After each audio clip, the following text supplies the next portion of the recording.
তো আমরা এখন যাচ্ছি আকালিপুরের উদ্দেশ্যে, গুজ্জকালী। তো আপনার রাস্তাটা দেখুন, দূরে যে এটা দেখতে পাচ্ছি দিঘুলি, দিঘুলি দিঘুলি আমরা ক্রস করলাম। আমাদের অটো সাঁ সাঁ করে আমাদের অটো যাচ্ছে সুন্দরভাবে। রাস্তা একদম ঝাঁ চকচকে রাস্তা, রাস্তায় নোংরা আবর্জনা কিচ্ছু নেই। এইটাই সব থেকে আমাদের দ্রুততম দূর, মানে অনেকটা দূর, এই পথটা অনেকটা দূর, এই আকালিপুর। আমরা যাচ্ছি, আমাদের অটো যাচ্ছে। ঠান্ডা মারাত্মক মারছে, হাওয়া প্রচুর মারছে, হাওয়া। দেখা যাক কতক্ষণে গিয়ে পৌঁছাই। আমাদের অটো দাদা বললেন যে আমাদের মোটামুটি তারাপীঠ ঢুকতে আমাদের 5:30 থেকে 6টা বেজে যাবে। এখন ওটাই খুব চিন্তার বিষয় হয়ে গেল। ওদিকে পান্ডার সঙ্গে কথা বলা আছে, ও বললো যত তাড়াতাড়ি পারবে তোমরা চলে এসো। 5:30 যদি ঢুকি, রেডি হতে ফ্রেশ হতে হতে 6টায় যদি হোমে বসা হয়, কম করে 9টা বাজবে। তারপরে খাওয়া দাওয়া, তারপরে হোটেলে ঢোকা, কী করবো নিজেই কিছু বুঝতে পারছি না। তো দেখা যাক মা কী করে। আশা করি মা সব সময় মতোই সব কিছু সামলে দেবে। এতক্ষণ অবধি সব ভালোভাবেই হয়েছে আমাদের। পরবর্তী যে পদক্ষেপগুলো আমাদের আছে, দেখুন আশা করি ভালোই হবে। তো আমরা যাচ্ছি আমাদের গন্তব্যের দিকে। আমাদের 2:30টার সময় ভোগের খাওয়ার কথা। তো আমার ফোনটাও বন্ধ হয়ে গেছে এদিকে। কোনো যদি পান্ডা যে ওখানকার যে পান্ডা আছে দেবাশিস দা, ফোন করলেও পাবে না, কিছু করার নেই। আমার বন্ধুর ফোনে ওই যে নাম্বারটা রাখবো সেটাও আমার মনে ছিল না। এটা একটা বড় ব্লান্ডার করলাম। তো নাম্বারটা ওর ফোনে রাখলে অন্তত ওর সঙ্গে কন্ট্যাক্টটা করা যেত, যে একটু দেরি হবে আমাদের যেতে, একটু জানিয়ে দেওয়া যেত। এটা একটা ভদ্রতার পরিচয়, এটা আমি মনে করি। সেটা হলো না। উনি হয়তো ভাবছেন যে আমি টাকা না নিয়ে নামটা বুকিং করে রাখলাম, এরা এলো না, হয়তো ভাবতে পারে, জানি না ভাবছে কিনা। তো আমরা কিন্তু কোনো রকম মানে যাবো না এরকম কোনো বিষয় না, আমরা যাচ্ছি, কিছু করার নেই। সমস্ত জায়গাতেই আমরা সময় খুবই কম নিয়েছি, কিন্তু ওখানকার পান্ডারা পুরোহিতেরা জোরজাবস্তি করে আমাদের বসিয়ে দিচ্ছে। কে বলছে চা খাও, কে বলছে ফল খাও, কে বলছে ভোগ খাও। যত আমরা ওখান থেকে কেটে কেটে বেরিয়ে যাওয়ার চেষ্টা করছি, কিন্তু কিছুতেই আসতে পারছি না। এবার ওখানে মুখের ওপর তো বেরিয়ে আসতে পারা যায় না, না একটা মানুষের ভদ্রতার খাতির আছে। তো তাও দাঁড়িয়ে দাঁড়িয়ে মানে যতটা সম্ভব চলে আসার চেষ্টা করেছি। তার মধ্যে থেকেও এই সময়ের সাকুলতা, এই সময়ের ঘাটতিটা এসে গেল। আর কি করবো আর। তো দেখা যাক, আমরা যাই।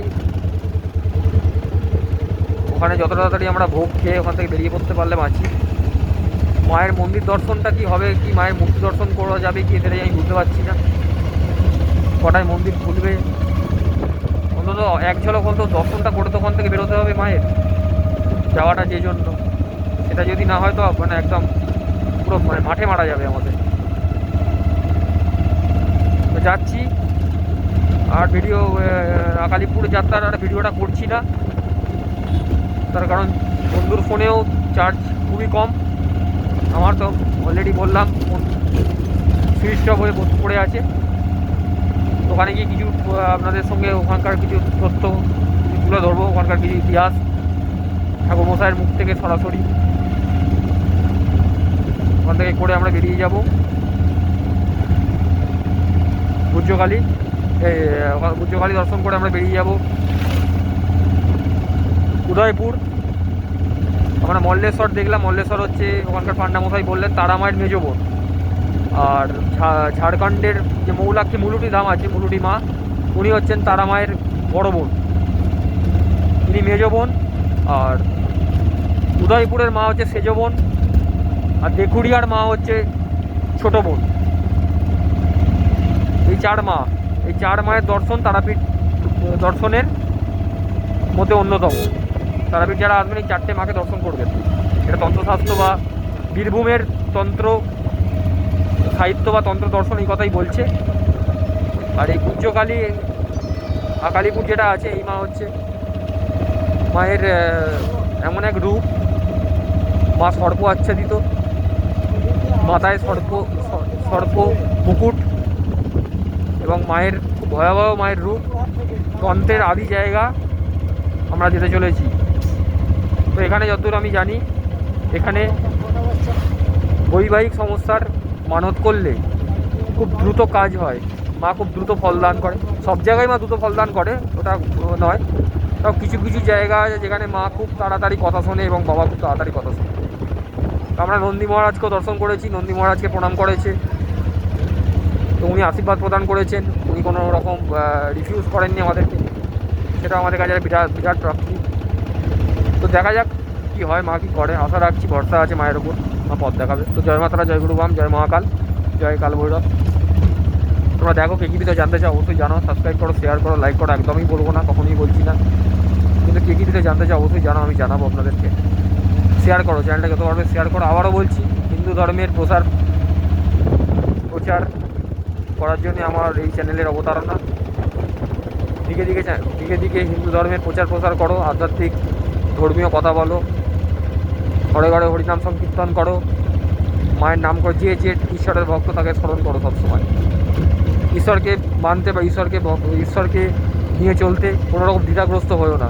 অনেকে বলবে ভণ্ডামি, অনেকে বলবে বুঝিরুকি, অনেকে বলবে এই বয়সে ঈশ্বরকে নিয়ে থাকা, এইসব কথা কান দেওয়ার কোনো প্রয়োজন নেই।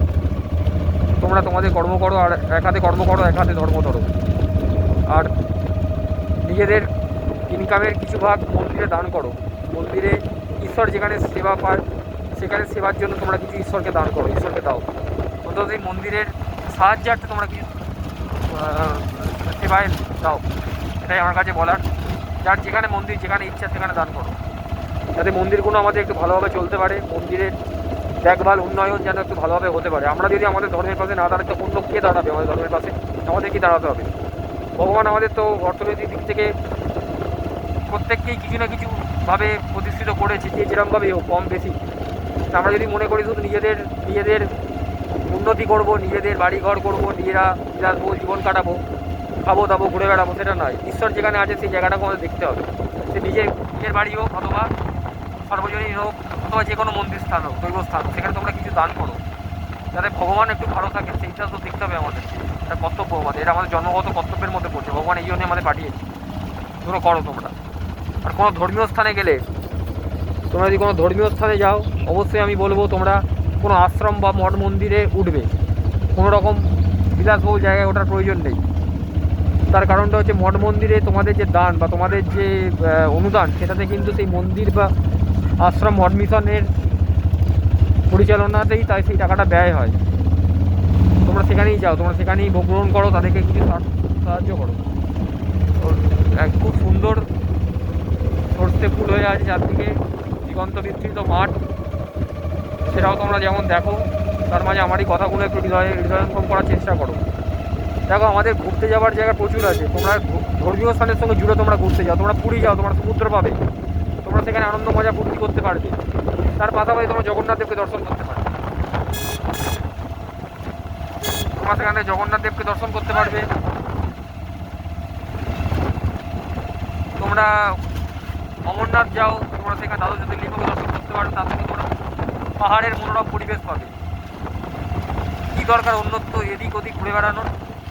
আমাদের হিন্দু ধর্ম এমন এমন জায়গায় সংগঠিত বা এমন এমন জায়গায় আছে যেখানে তোমরা প্রকৃতি পাবে, যেখানে তোমরা ধর্ম পাবে, যেখানে তোমার আনন্দ মজা সব কিছু করতে পারবে। তোমরা সেই সব জায়গায় যাও। তোমাদের জায়গার নাম ধরে আমি দেখিয়ে দিতে পারবো। আমাদের এমন কোনো ধর্মীয় স্থান নেই যেখানে প্রাকৃতিক সৌন্দর্য, পরিবেশ দিক থেকে বলো বা তীর্থ পর্যটন ক্ষেত্রে বলো, সব জায়গায় কিন্তু আমরা উন্নত, আমরা এগিয়ে আছি। সে শুধু আমাদের পশ্চিমবঙ্গ নয়, আমাদের ভারতবর্ষের দিকে দিকে বিস্তৃত। তুমি কোথাকার কোন কথা বলবে, আমি তোমাদের সব উদাহরণ দেখিয়ে দিতে পারবো। তাই আবারও বলছি, বারংবার বলছি, তোমরা যদি কোনো তীর্থস্থানে যাও, অবশ্যই তোমরা চেষ্টা করো কোনো মঠ মন্দির আশ্রম মিশন এইসব জায়গায় ওঠার। তোমরা হয়তো কোনো হোটেলে উঠে টাকা খরচা করো না, তার কারণ মঠ মন্দির আশ্রম কিন্তু আমাদের দানেই, আমাদের সেবাতেই কিন্তু তাদের মন্দির পরিচালনা হয়।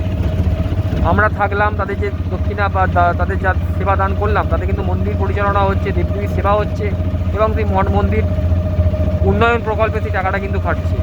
এটা তোমরা সবসময় চিন্তা করো, অসুবিধা কী আছে? তোমরা তো যাচ্ছ তীর্থ করতে, তোমরা তো বিলাসবহুল জীবন কাটাতে যাচ্ছ না, প্রয়োজন নেই কিছু করার।